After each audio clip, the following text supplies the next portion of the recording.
Hello, this is Kaylia in 2020. What you are about to hear is the remastered version of the episode that you clicked on. Why? Well, it turns out that when I started this podcast, I got some incorrect information regarding copyright law and fair use policy. After nearly 2 years of making content, this oversight was brought to my attention. There was mild panic, lots of guilt, and then a few fervent nights doing research.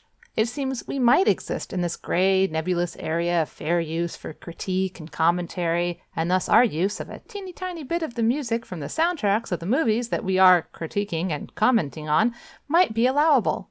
But then again, it might not. So a few things. 1, I don't want to be a jerk, even accidentally. 2, I think it's important to acknowledge when you mess up. But 3, and this is key, I think acknowledging your mess up isn't enough. You have to rectify the situation if possible. And guess what? It's totally possible to go back into these old episodes and clip out the maybe illegal, maybe just slightly crappy bit of audio and replace it with a bit of music created just for me by the same composer and performer who made us our theme music, which is what I'm going to do. And since I can't help but tinker just a smidge, I might clean up a teeny tiny bit of audio noise while I'm in there. I mean, I've learned a lot over the last 2 years, and who knows, you might be stumbling upon this podcast feed years from now. So why should your present-day ears be punished because way back in time, I hadn't yet found the noise reduction button? Anyway, without further ado, here is the podcast you came here for, just slightly better. Thanks for listening. It's the Pages and Popcorns podcast. Jennifer and Kaylia will edify. Yeah, it's the Pages and Popcorns podcast. Jennifer and Kaylia are gonna talk, so you'd better damn well listen. Hello and welcome to Pages and Popcorn podcast, the podcast where we, Jennifer, and Kaylia, discuss movies based on books, as well as the original source material. Today's episode is Wild, or rather, the 2012 memoir Wild from Lost to Found on the Pacific Crest Trail, along with the 2014 film with the thankfully shortened title of Wild, which was a movie that starred Reese Witherspoon. But first, a quick reminder. You can connect with us on Facebook by typing in Pages and Popcorn Podcast into your search bar. You can visit our website where we have show notes and a list of upcoming episodes. And you can email us directly at pagesandpopcornpodcast@gmail.com. If you want to help support us, first off, thanks! There are 2 great ways to show us some love. Firstly, by sharing our social media posts, telling your friends to listen to us, and rating and reviewing us on iTunes. But if you feel like you want to go above and beyond, you are welcome to support us with $1 a month over at our Patreon page, which you can find at www.patreon.com/pagesandpopcornpodcast. Now, on with the show.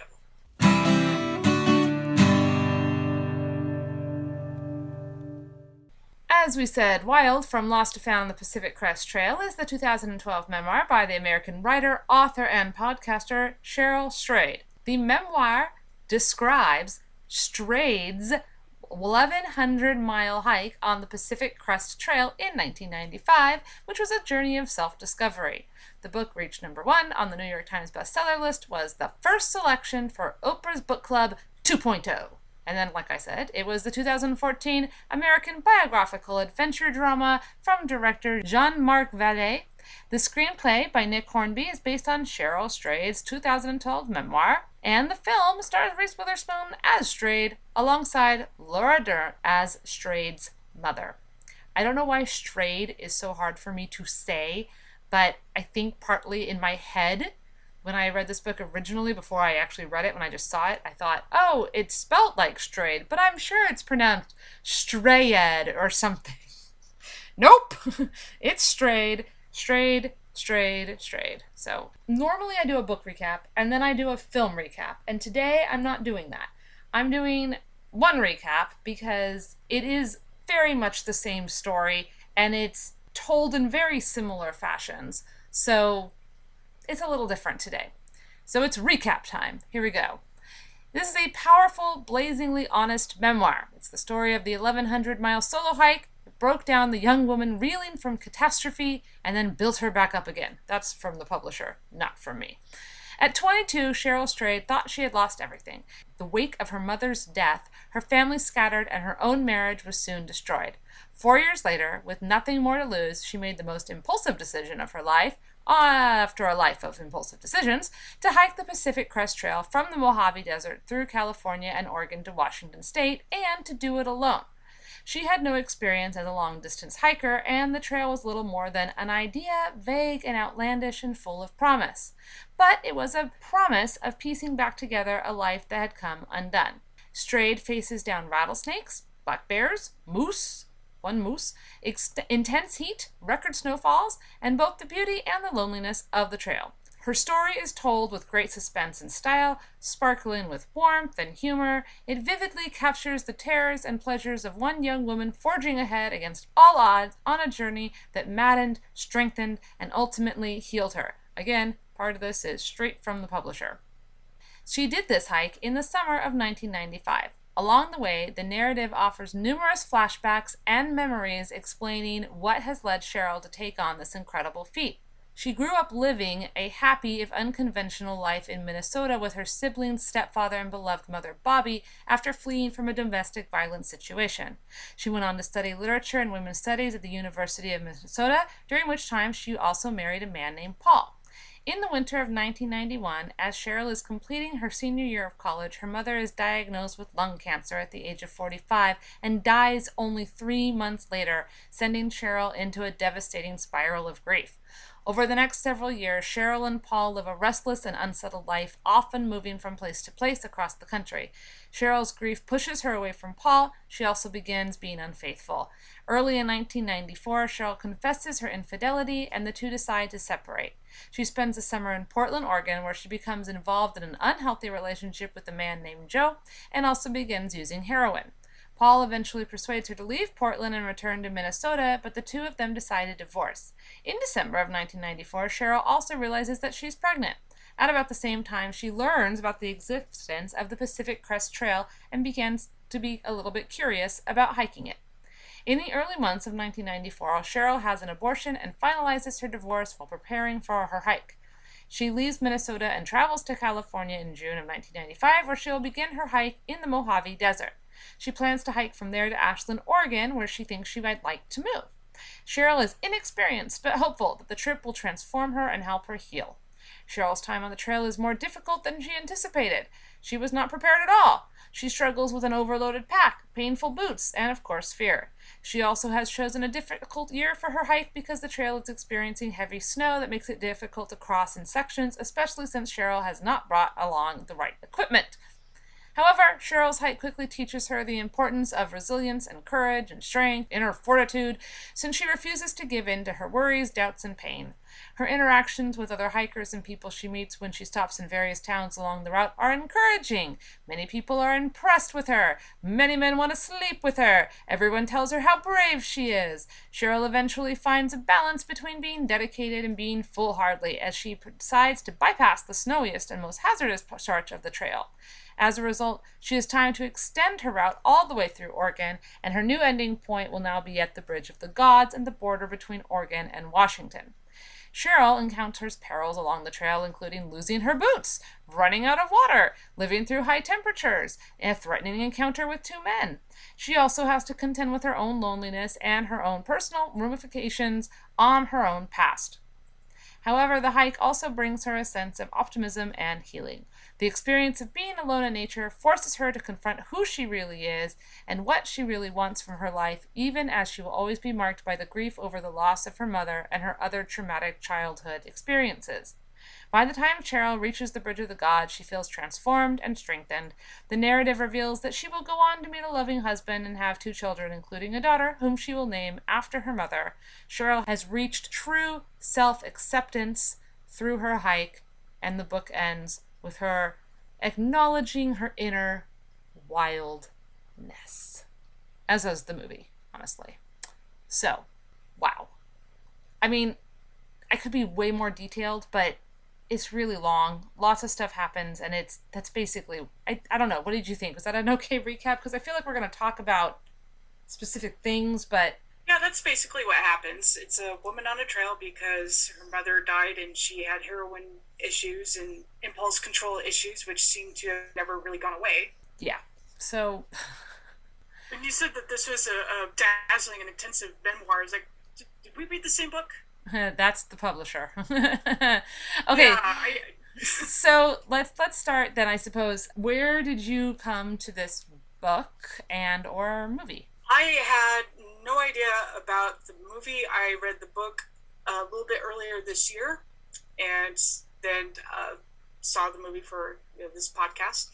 But yeah, it was completely off my radar. Okay. I had read the book around. I feel like I had heard about the book before the movie came out, and I'm pretty sure that we read it in book club before the movie came out. I could have to go back and look, but I know we read it in book club. And it was probably before I joined, though. Well, yeah, you read all the books in book club, so it was definitely before you joined. But I remember we read it in book club, and I just don't remember when. And then the movie came out, and I think my problem was I didn't like the book overly much. I don't know if I didn't get it, or I just didn't care, or I had unrealistic expectations. But in my brain, I very much connected it with Eat, Pray, Love. White woman goes on Walkabout and solves her problems that were, I guess, problems. I don't know. Okay, fine. Okay, so I wasn't super interested in seeing the movie. It just wasn't something I wanted to spend the time and energy. I felt like I read the book. I kind of got it. I knew what it was. So why would I choose to go back and exist in that place again? But it's on our list. So, and hiking, and this is the season of the hiking, especially of the Pacific Crest Trail. So we put it on the thing. I reread it. I think I got more out of it the second time, reading it this time. I think my quibbles are still there, but I didn't hate it as much as I disliked it the last time. In fact, I would say I don't actively dislike it, but I'm still not quite completely sold on it. And then I watched the movie and I was like, again, I don't know if this was necessary. It's the same. Okay. And I feel like, we're going to get into it, but some of the real emotional moments of the book, the things that I won't say I liked because they were sad or depressing or frustrating or whatever, but like the emotional beats that really resonated me either were not in the movie or were in the movie, but they were with everything else, and the movie was very jumbled of flashbacks but not in any kind of narrative. They weren't in chronological order, the flashbacks, and so, which I guess is part of what a flashback is, but normally, like, if you have two narrative stories going along, you have like parallel structure, right? And like this part of the story goes from 1970 to 1980, and this part of the story goes from present day to 6 months from now, and they both like truck along on their parallel tracks until you realize that the thing in 1980 that you had been building up to, and that particular storyline is why we're having the story from now to from 6 months from now, blah blah blah, right? This did not have that in the movie or in the book, really. In the book, it was a little bit more like that, a little bit more particular about how it came to be, and her flashbacks made chronological sense. At least she would put them in a chronological place when she would start the flashback.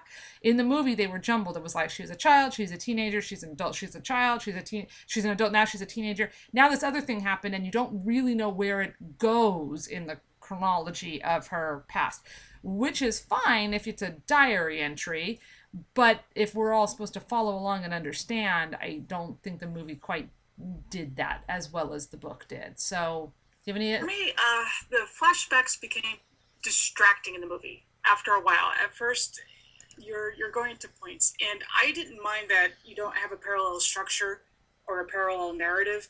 It's more about what is impacting her at that moment as she's going through sort of the traumas of her life. At one point, it's when her father was abusive.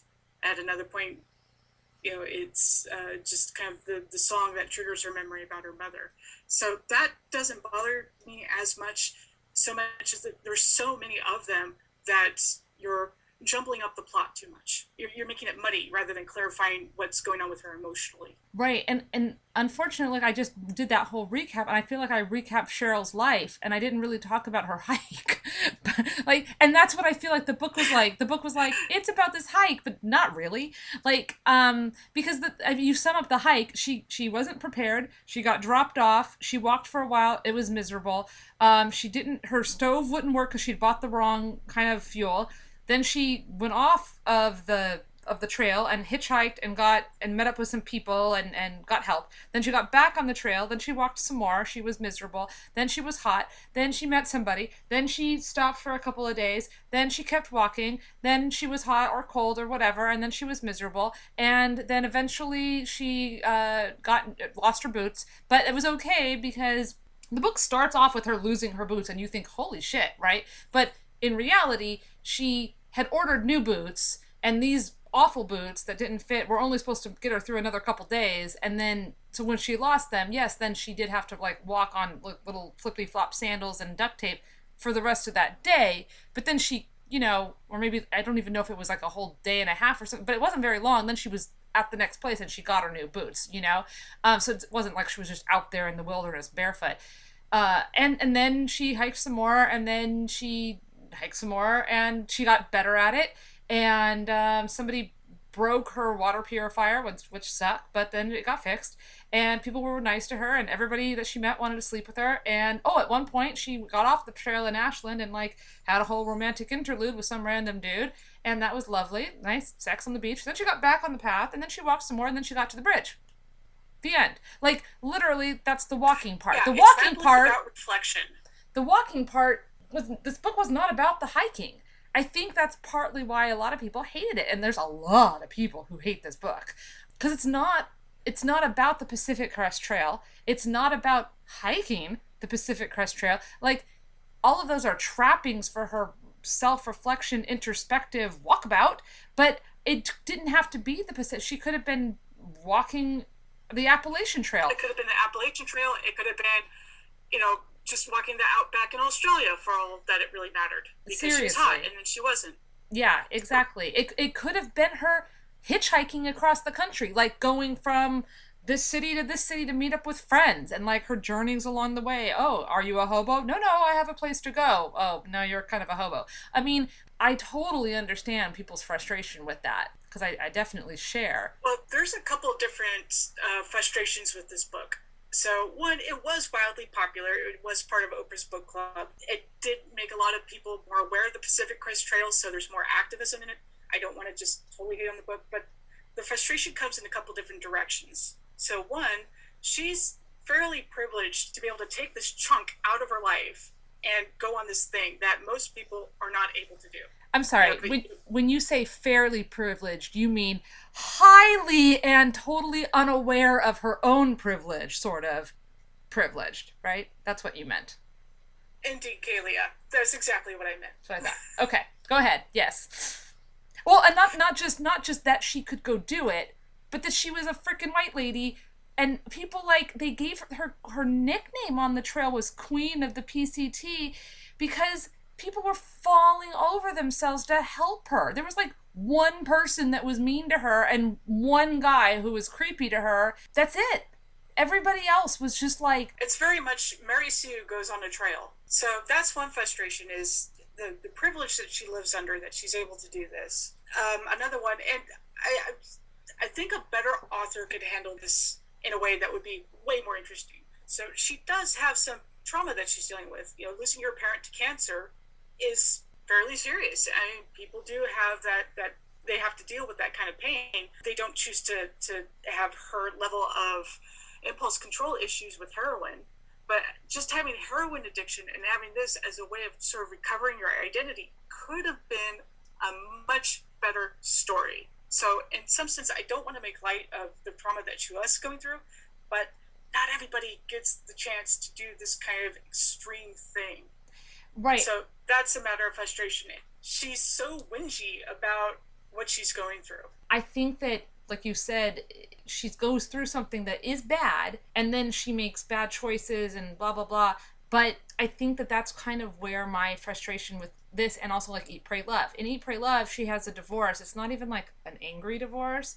And then she has to go like on a journey of discovery, and she travels the fucking world and like eats and prays and loves and romps and blah blah blah. And I was just like, fuck you, lady. A lot of people get divorced and like don't get to go on this thing. And I felt like the same kind of thing with Cheryl. Like, she had a shitty childhood. Okay, raise your hand if you didn't have a shitty childhood. She was addicted to heroin. Okay, that is bad. Also, you know, and her mom's death, really tragic, especially so young. And I can't get it completely. I didn't lose my mom at a young age, but I can sense like that sadness and like how she's angry at her mom and she misses her mom, and like all of that is really there. But her particular coping is great that she was able to do it, but it also seemed like, I mean, it could have been a different way, or it didn't have to be this way. And I don't know, man, it just,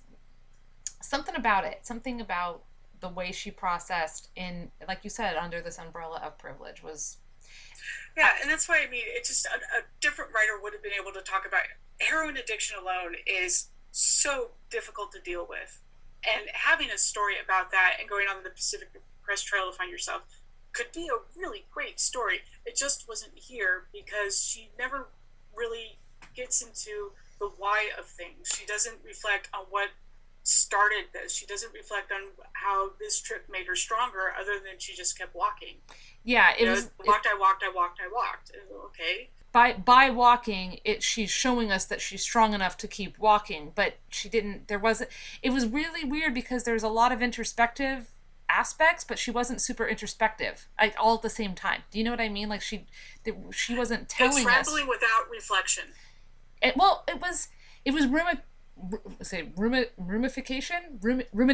rumination without reflection, because she's thinking a lot about the past and stuff, but she's not really connecting it, at least not in a way that the reader can tell, to what's going on right now. Well, in particular, this is one of those eye-rolling moments for me when I was reading the book, where she's walking along.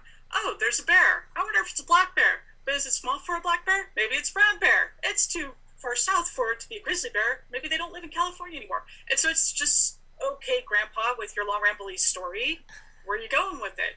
Whereas if you read something from Annie Dillard, you're going to get really deep thoughts. You're going to get something about the nature of what it means to survive, you know, based on a small element that she sees that day.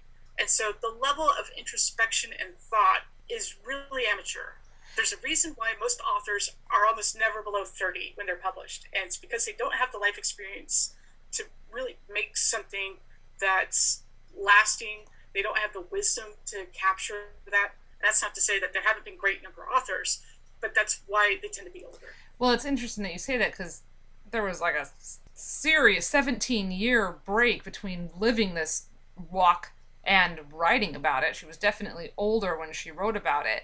So she, you know, I wonder how she would have written it if she'd written it when she first, you know, and obviously then we wouldn't have had the little epilogue, nice button at the end of everything was going to be okay. I was going to end up getting married and having kids and blah, blah, blah, blah, blah, you know, which honestly, I didn't need. I think it would have been better if it had ended and you don't know what's going to happen to her, because isn't that the whole point, that you can accept? Like, she makes this whole big thing at the end about how she's okay with like just seeing the fish under the surface of the water and not reaching anymore, and being satisfied, accepting herself for who she is, and being satisfied with where she is and the decisions that she's made, and she doesn't know the future, and that's okay. But by the way, just so you know, I totally got married and had a couple kids and like a happy life. Okay, but what if you didn't? Right? Like, I just grumble. And then the other thing that I just want to touch on real fast, because we've moved past it, but I want to go back to it, is in the writing style of writing about a hike and writing about nature with hardly any discussion of nature. There's very little descriptive. I mean, yeah, it's like, it's hot, there's scrub brushes, there's like a tree, but I thought there would be more descriptions of the trail and of the nature aspect of it to make it very much in that time and place. considering her descriptive ability, this is another line that stood out to me of, oh God, why did you write that? In one of the scenes where she's in the hospital with her mom and she's looking at the male nurse, and the objectification is just as cringy with Cheryl doing this as when a guy objectifies a woman. But there she is going, wow, he's got really tight pants on today. And this is the line that made me go, oh God. Sometimes he gave it to her without a word, and sometimes he said no in a voice as soft as his penis. Really? That's the comparison you're going to go with a voice as soft as his penis? So I don't trust her to do anything that resembles quality work. Right, and again, like in a different author's hands, I feel like the sexualizing of the male nurse as a way of like a defense mechanism, and like, okay, my mom's dying, I have no control, but like here's this physical escape, like this fantasy of like dragging him off into a cupboard somewhere, a closet, sorry, I'm not British, and like going at it and like feeling something else and like doing something, I could almost see that, but it wasn't actually fleshed out. It was just like she's looking at his junk in his pants and then making a horrible, I don't even know, that's not even I guess technically it's a simile, but I don't want to call it that. So like, yeah, and then all the objective, apparently even dirty, even so dirty and destroyed and yada, yada, yada. She's so irresistible to men that every single guy along the path practically wants her, or is at least, manifesting in some way, falling all over themselves to help her, to give her something, to try to hit her on her, to invite her back for drinks and food and this and that. And it's just, oh my God, I feel, the trope of the chill girl? The cool girl? The cool girl. Yeah, the trope of the cool girl, right? Like, she's not like other girls because she hangs out with a messy bun and her big baggy sweatshirt and her short shorts, but her big baggy sweatshirt, and she likes to play video games, and she'll bring you your Cheetos and your Mountain Dew because she's cool, man. Oh, God. Cheryl was like a freaking cool girl, and I hate those girls. No, I don't hate those girls, but I hate that trope, and how it sets up the other women and the other people in this world. And yeah. That was actually fairly well explored in Gone Girl. She talks about, I'm going to be the cool girl, and this is what it means, and this is how you sort of trap guys. Yes. So in some ways, it's a very brave memoir in that she's willing to talk about how she damaged her husband, who was essentially a good person, because she did these horrible things. She did get into heroin. The story with the horse is particularly heartbreaking. Yeah, so that stuff that the horse. Yeah. Okay, so the horse. Her mother has this horse. Her mother loves this horse. The horse is named Lady. The horse becomes like basically symbolic of her mother. Her mother can't ride the horse when she gets her diagnosis, and then the stepfather doesn't take care of the horse after the mom has died, and he just like he can't deal with the horse. He doesn't take care of the horse. The horse gets sick. The horse is blah blah blah. The horse needs to be put down, and she and her brother have to put this horse down, and it's really awful. And the horse doesn't die. And the horse is like looking at them all trusting, and then they have to kill it. They have to shoot it a bunch of times. It's super traumatic. In the movie, that kind of still happens. Her mom loves a horse. There's a horse. The horse is great. There's no stepfather at all in the movie, but fine. The moms, like do the kindest thing. They still have to kill the horse, but it doesn't have the emotional resonance, and it doesn't have the symbolism of it being like her mom. It doesn't have the idea of people not being able to cope, and so now we have to do this horrible thing because somebody wouldn't do a basic thing, and then just the sheer trauma of killing it. It happened very quick, and I mean, obviously they can't kill a horse on set, right? But it did not have the same emotional resonance in the movie as it did in the book, because it was just one of many, many, many, many flashbacks of bad shit, right? It didn't have the weight. Mm-hmm. That's a little disappointing. So that's from, one aspect of frustration. She's privileged. She's not a particularly good writer. And then there's the reason backpackers hate her, is that don't do this trail with zero experience. You don't take a backpack that's half your weight. This is insanity. You didn't even go on day trips to prepare. You didn't do anything to prepare. But Jennifer, she lived in a place with not a lot of... You need to lose yourself to find your herself. No, but like she lived in a place without running water, and like she tromped around in the woods near her family's home as a kid, and like she'd gone outside, so she was totally prepared. Oh, and she bought that book that was all like really gonna help her, and then she brought it on the plane, and then I guess she didn't read it on the plane, and then she was gonna read it in the hotel room, but then she didn't. But like she bought it. Yeah, exactly. So frustrating. Yeah. It's like when characters make stupid choices and you're just like, don't, that's dumb. Like, I can't. Why did you go into the basement? Right. Why are you splitting up? Maybe you deserve to be killed. No, don't do the thing that gets everybody killed in every other movie. Victim blaming.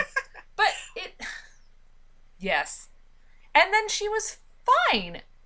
Like, she endured, her toenails fell off, they grow back. Like, she was in pain, but also, I don't know, it's not, I mean, I like justice. I like it when people get smacked for doing stupid things, and I didn't feel like she really, I mean, maybe she did. In the book, she definitely she suffered more in the book than in the movie. In the movie, they moved up her losing her boots and getting new boots. They moved up the thing with the water filter. I mean, she didn't lose her water filter. Like, a bunch of stuff. Like, the movie didn't, to me, it did not feel like she suffered as much in the movie as she did in the book, and Reese Witherspoon didn't look all that different at the end of the movie than she did at the beginning. She looked a little dirtier. She had some scrapes on her face, but her hair didn't change at all. I'm sorry. She was out there for 3 months. Shadows under her eyes.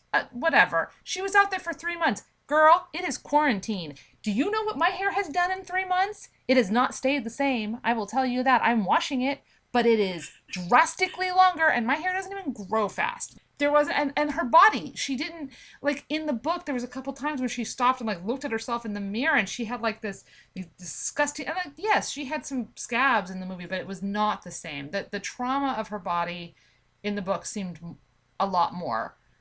So, there's that, yeah. But I can understand why backpackers didn't like this book. I have a friend who, actually, we have a mutual friend, who was reading this book while her son was hiking the Pacific Crest Trail, and she was getting very, very mad at Cheryl for not preparing, because she knew how much preparation her son had done. You know, that, like, people take it seriously. I feel like that anytime I see somebody, if you've ever watched a show about somebody who has the specialized skill with a real life person who actually has that specialized skill, and you hear them angrily rant about it, that's not how that works. That machine doesn't actually exist. That's not how they do this, blah, blah, blah.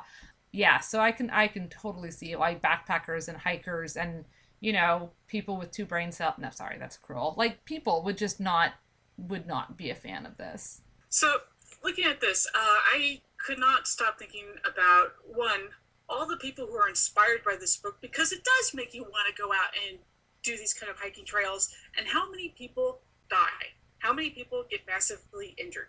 Yeah, I was going to say, it certainly did not make me want to go out and hike. But yes, I can imagine that some people would be like, oh, well, if Cheryl can do it, at least I'm not coming down from heroin. Oh, okay, yes. Pin, I want to hear the rest of what you're saying. I know I'm interrupting you, but she did not go through any kind of heroin withdrawals. Like, aren't heroin withdrawals like the worst kind of withdrawals? They're pretty significant, yes. I mean, either that or all of those ads in the 80s lied to me, but I thought, like, once you started heroin, it was, like, almost impossible to get off of it, and it was just, like... It's like your brain is an egg in a frying pan, Kaylia. That's what happens. Right? Sizzle! Sizzle! I don't know, like, I kept waiting for the DTs or whatever to kick in, and there was none of that, and I was like, oh, I guess heroin's not as bad, and maybe the PCT trail's not as bad, and... If you want a film that's actually really good about disaffected youth dealing with heroin, go watch Trainspotting. Yeah, no, I don't really want that, I'm just saying, like, it just, okay. No, Anyways, but actually dealing with the problem. Swing back to what you were saying. One of the things that this reminded me of is some of the issues with Mount Everest, because it is overly hyped, it is overly used. There is a literal pile of shit that is ready to run down from all the tourists. They have no idea what mountaineering is. They're entirely dependent on Sherpas, so to me it is very much a rich person's thing. Oh, I did this thing, but you didn't really earn it. And it's incredibly damaging to the mountain. And then you have issues that people are not fit enough, and so they're endangering other people on the trail. Yep. So her packing, I had a friend who, we were cheering him on as he was preparing for this, and he was measuring his backpack for every single pound, trying to get it down to something like 40. And so the care that he took was, as much part of the trip, and it's something that you have to do. When you don't show that, when you say, oh yeah, traveling's great, you should do this thing, you are endangering people, and that is irresponsible. Yep, I would agree. Okay, so there was an interview with Cheryl, and the interviewer, I believe, is Mother Jones magazine. So you'll be cool of it when your kids announce their plans to hack the Appalachian Trail alone. From Cheryl, that would make me so happy. I would feel like I had parented them well. I would take full credit. Ha ha ha ha. Wow. Because she laughs. Wow, you learned nothing. You learned nothing about this. You would endanger your children and think that's a great thing to do. And that's what really bothers me. She had impulse control issues going in. Did that change? No.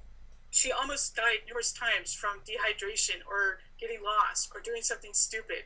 Did that change her perception on how to be prepared for life? That is an important thing responsible adults learn.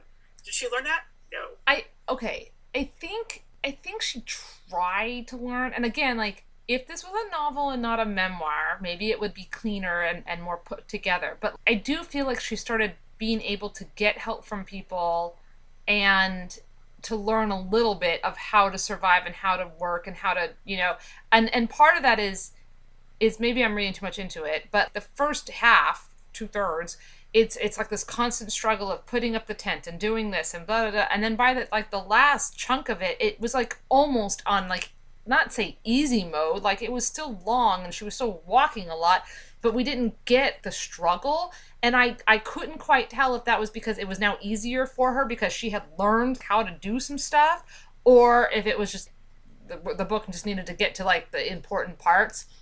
But I do feel like once you've done something for months and months, you would kind of start to figure out the best way to do it. And I mean, again, it's not a novel. So like these things actually happen to her. So we have to be careful when we ascribe symbolism and metaphor to them. But the fact that her boots are the wrong size, and multiple people tell her, your boots are too small. And she's like, la la la la, your boots are too small. La la la. Finally, after like this major descent and she's lost all these toenails and whatever, someone's like, your boots are too small. And she's like, well, what am I supposed to do about it? And like, I don't know, buy new boots. No. Or quit. Or I don't know, trade or something. Or ask, And he's like, you got them at REI. You can get a new pair. And it was like, oh my God, can I? Wow. And then she orders a new pair. She gets frustrated because they don't just magically appear super fast. But then even then, they still hurt. Okay, they're probably the right size now, but they give her pain. But that seemed like a learning thing. Like, hey, you don't have all the answers. And I don't know how you didn't get that you don't have all the answers the second you tried to pick up that backpack in your hotel room. But here we are 38 days later, and you still don't have all the answers.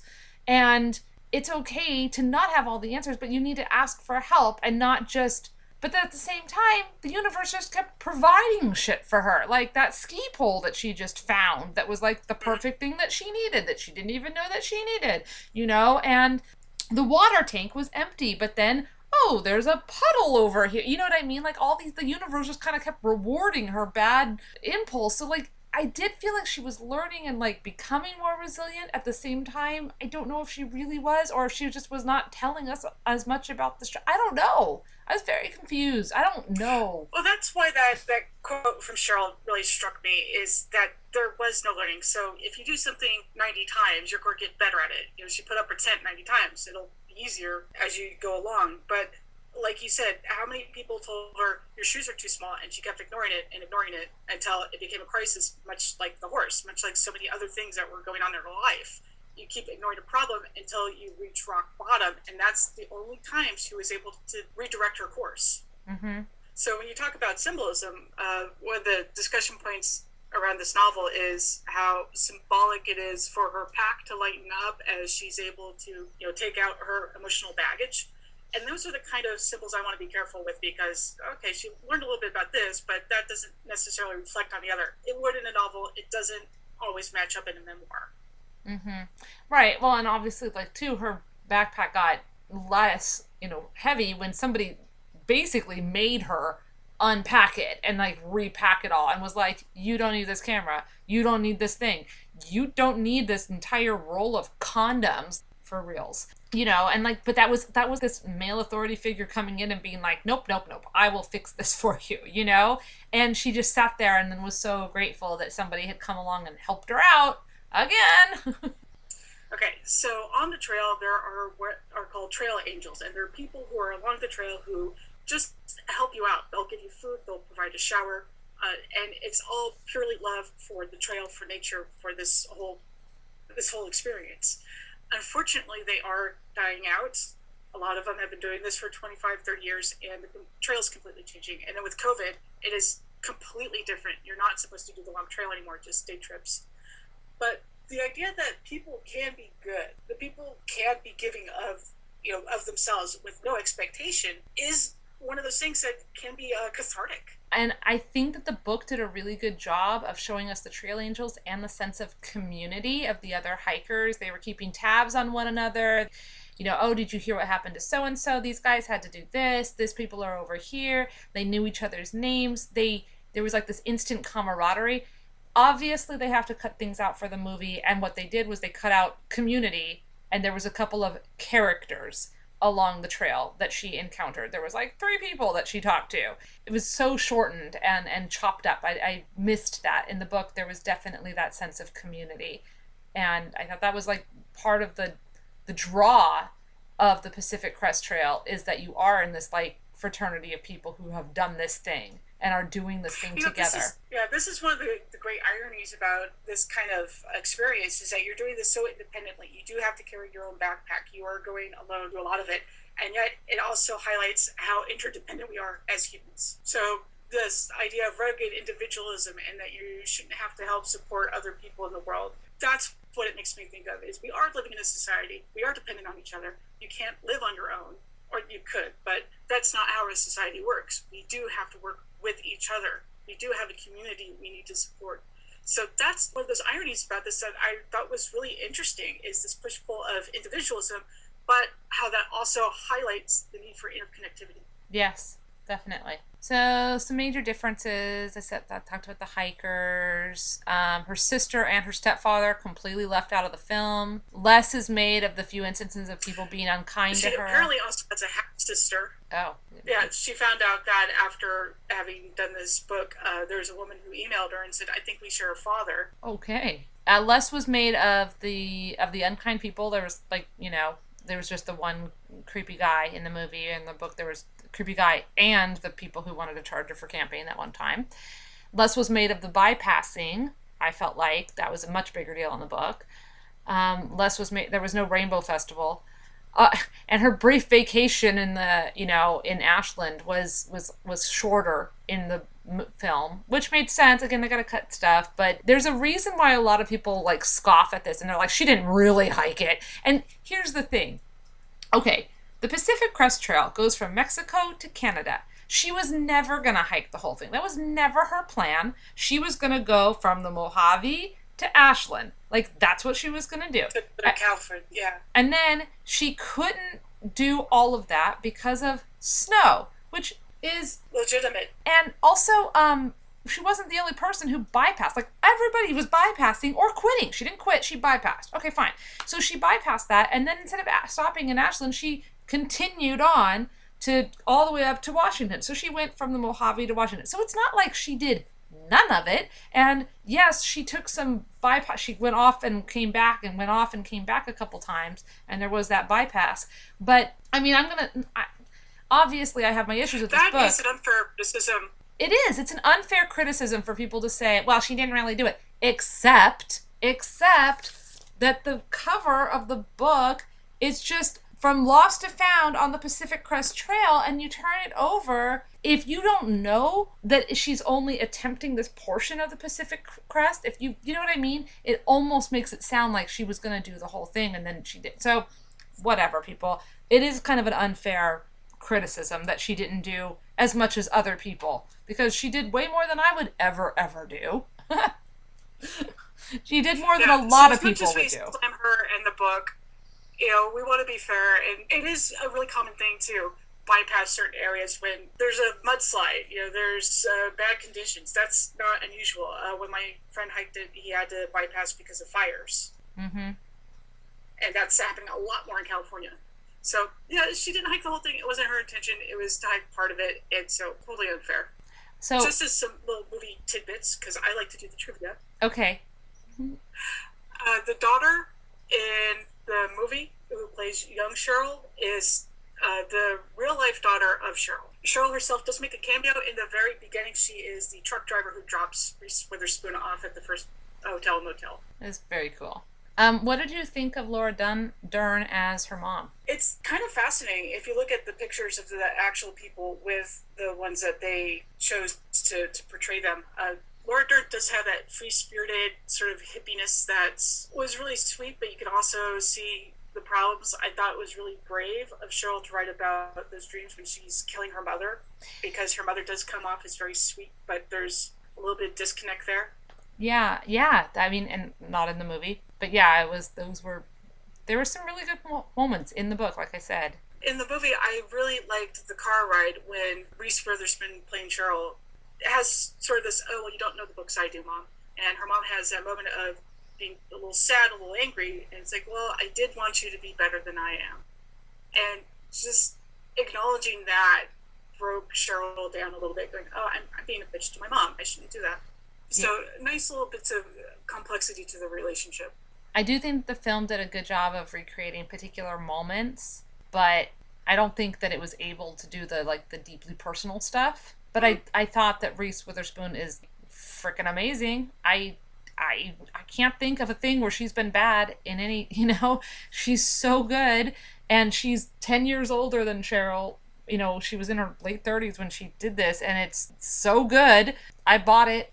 I bought all of it. I bought Reese Witherspoon doing all of it, and I love Reese Witherspoon, so there's that. Yeah, I thought that the casting was really, obviously Reese Witherspoon's company made it, and she won the role, so, but I thought it did well with that in terms of the casting.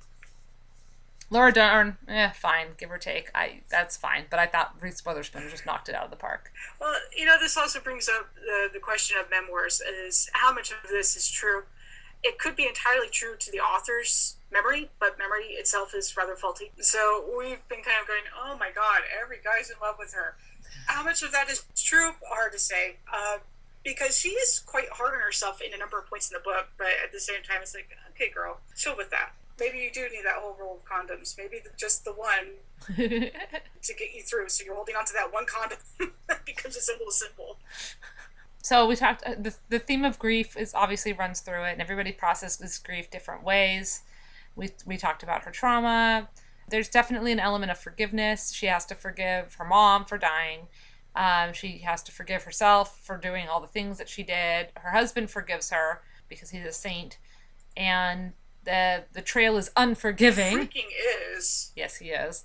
The trail, of course, is unforgiving, but she makes it work for her. And of course, then she forges a path. There's a little bit of that, themes and stuff. I basically only have 2 things left, and they're kind of like my end summation wrap-up stuff, so. One thing is, again, her as a writer, not really being up to par on this, but I was watching this little sort of criticism of The Office, and there's a scene where Michael Scott, who is an idiot, he is a doofus, he has a quote, he notes the guy who quoted it, and then he's quoted by Michael Scott.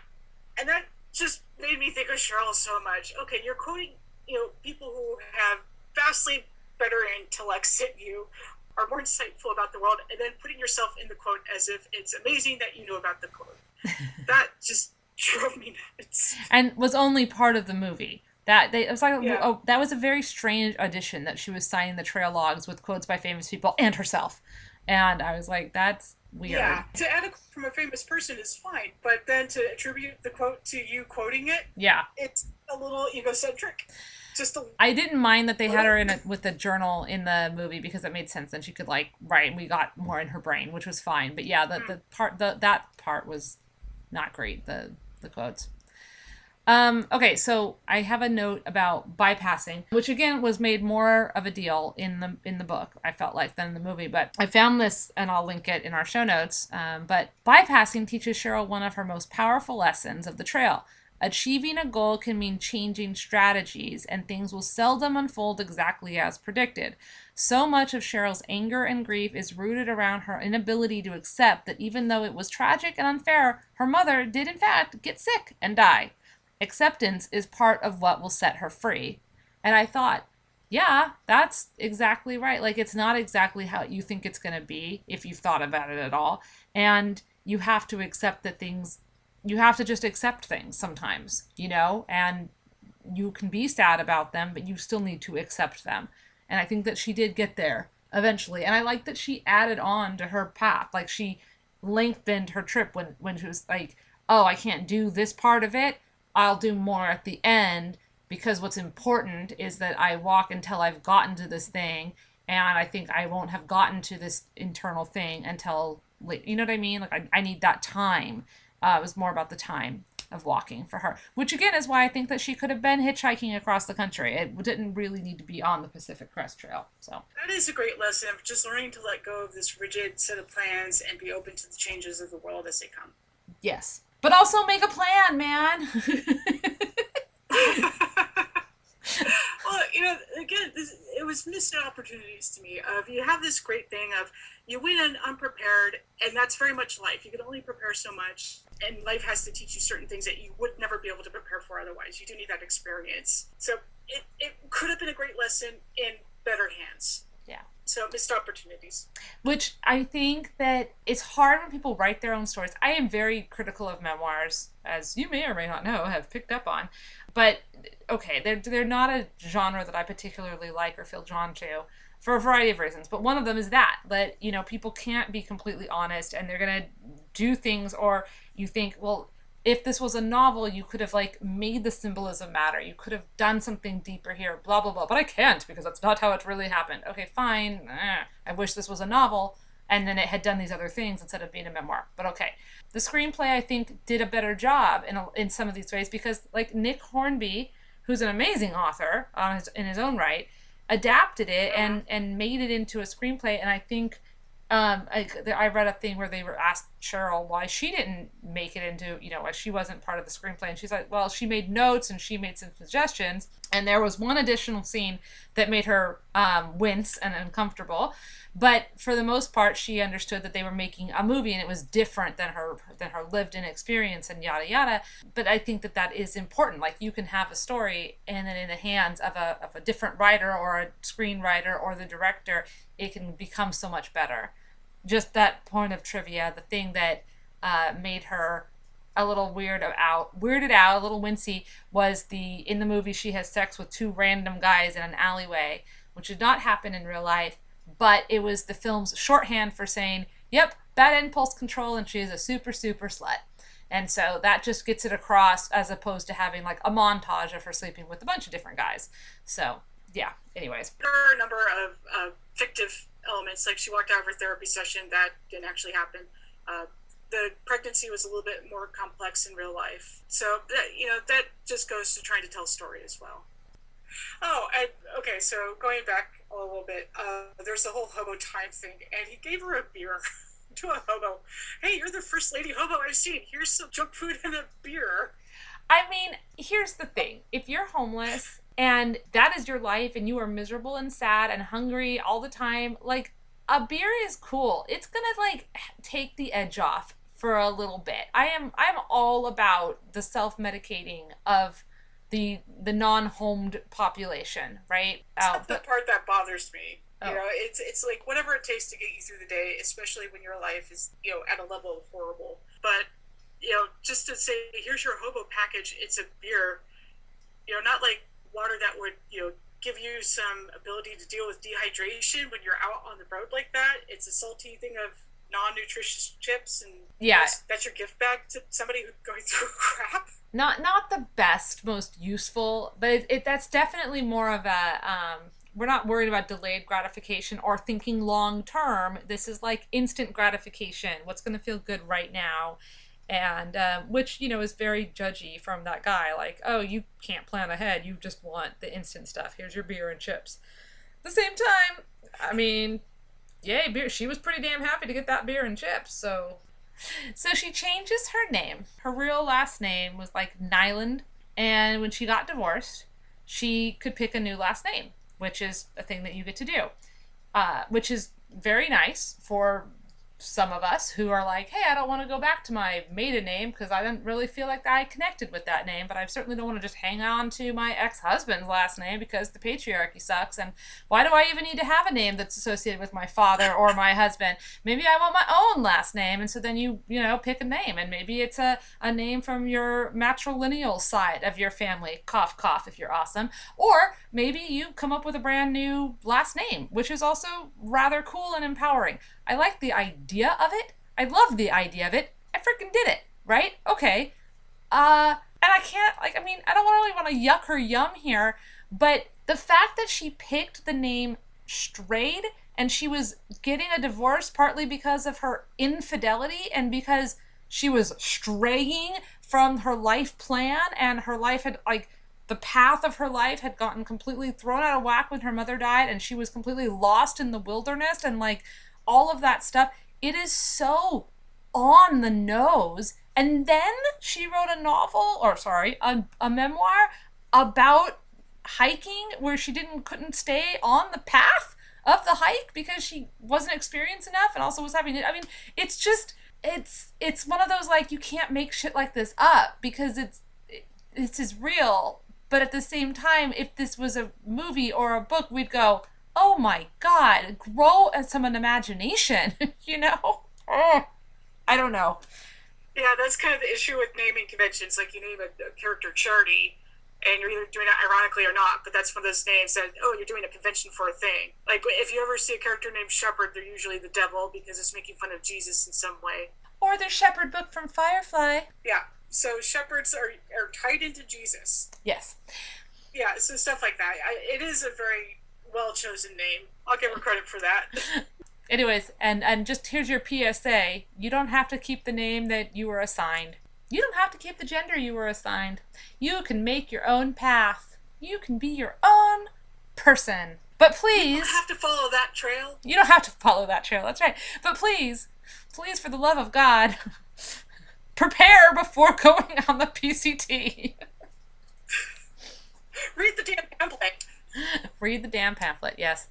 Okay, so we are going to have a really fun supplemental episode where we're going to talk more about the PCT itself and have some interviews with some people who have actually hiked the PCT with being prepared and have hiked the whole thing from Mexico to Canada.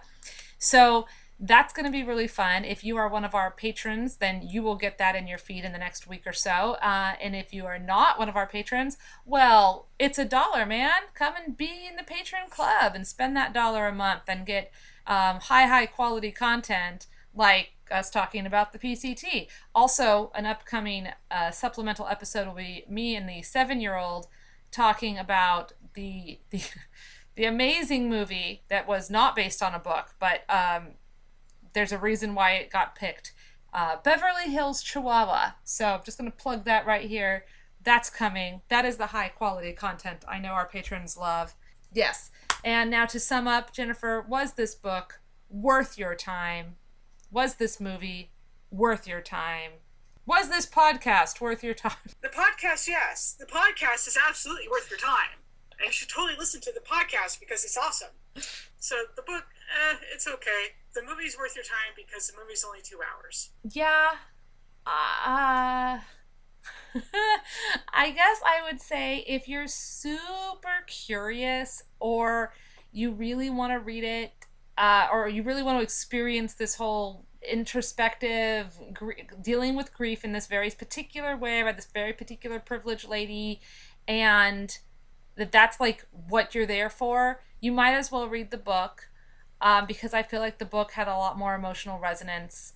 And to me, the movie's not, unless you just hate reading or you're just not going to have the patience to get through the book, then by all means watch the movie. But if you had to pick one or the other, I would say the book in this case, is better than the movie at telling the story that it sets out to tell, even if that particular story has its issues. So, there we go. Yeah, I'll add in that in the process of watching this movie, my mother was in the background doing some painting, adult coloring book sort of stuff, and the sex scenes got her attention, so she was like, well, turn up the volume, what's going on here? The book would probably bore her, so to each his own, but my mom liked the movie. Hey, and it was Reese Witherspoon's first nude scene, so it's got that going for it. Yay for Reese Witherspoon. Yes. Today's episode of Pages and Popcorn Podcast was brought to you in slow, haltingly form by horrible technical difficulties that I will try to fix in post-production. So, yes. And the decision for me to sit here in my air-conditioned house and not go outside. I hate nature. I wish I had air conditioning. It's only 105 today. Let's go for a hike. Don't bother to bring water. We'll just bring these Pepsi cans. Oh, also, Reese Witherspoon. Okay. On how to use a compass. It did not talk about this in the book. She had a hat. She referenced it a couple times. I don't think it ever said anything about sunglasses. I might have just missed it. But in the movie, she didn't have a hat. She didn't have a hat, Jennifer. She didn't have sunglasses, and she did not have a hat. And I'm like, you're starting in the Mojave Desert. I wear sunglasses when I take the garbage out. Like, how do you not put a fucking hat on your head? Okay, well, we're also both very Californian, and that is a California thing to do because the sun here is blinding. It does significant damage, and that's, maybe because she was in Minnesota, she didn't understand that sunglasses are important.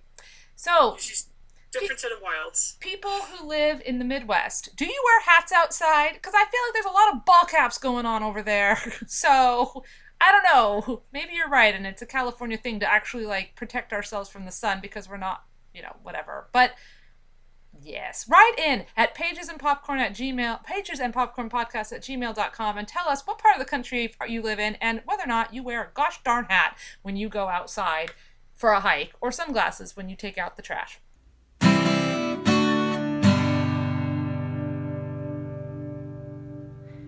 Thank you so much for listening. Okay, well, we're done, and we're done. So, we're stopped. We're done. Goodbye! Okay.